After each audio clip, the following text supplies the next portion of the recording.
सभी को स्वतंत्रता दिवस की हार्दिक शुभकामनाएं। मेरा नाम जोया नसीम है। हम अपने जान के दुश्मन को जान देते हैं। हम अपने जान के दुश्मन को जान देते हैं। मोहब्बत की इसी मिट्टी को हिंदुस्तान कहते हैं। मोहब्बत की इसी मिट्टी को हिंदुस्तान कहते हैं। जो दुनिया में सुनाई दे, जो दुनिया में सुनाई दे उसे खामोशी कहते हैं। जो दुनिया में सुनाई दे उसे खामोशी कहते हैं। जो आंखों में दिखाई दे उसे तूफान कहते हैं। उसे तूफान कहते हैं।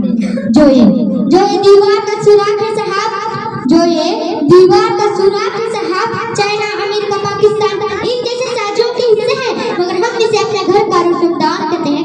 मगर हम इसे अपने घर का रोशनदान कहते हैं। रोशनदान कहते हैं। हमारे देश में और समाज में, हमारे देश में और समाज में कहा जाता है कि हम सबसे बड़े लोकतंत्र हैं, कि हम सबसे बड़े लोकतंत्र हैं, जहाँ पर हिंदू भी पैदा होते हैं, मुसलमान, सिख, ईसाई भी, जहाँ पर हिंदू भी पैदा होते हैं, मुसलमान, सिख, ईसाई भी, जो आपस में धर्म के नाम पर लड़ रहे हैं, जो आपस में धर्म के नाम पर लड़ रहे हैं। और मेरा कहना है साहब,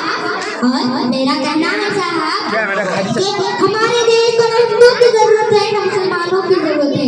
हमारे देश को न हिंदू की जरूरत है न मुसलमानों की जरूरत है। हमारे देश को जरूरत है तो एक अच्छे देशभक्ति इंसान की जरूरत है, एक अच्छे देशभक्ति इंसान की जरूरत है।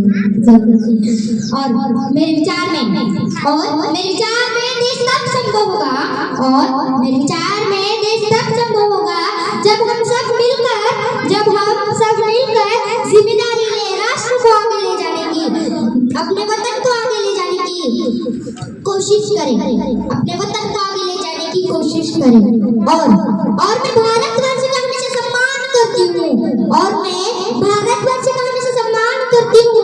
यहाँ की चांदनी मिट्टी का गुणगान करती हूँ, यहाँ की चांदनी मिट्टी का गुणगान करती हूँ। मुझे चिंता नहीं है, मुझे चिंता नहीं है स्वर्ग जाकर मोक्ष पाने की, क्योंकि तिरंगा हो कफन मेरा, क्योंकि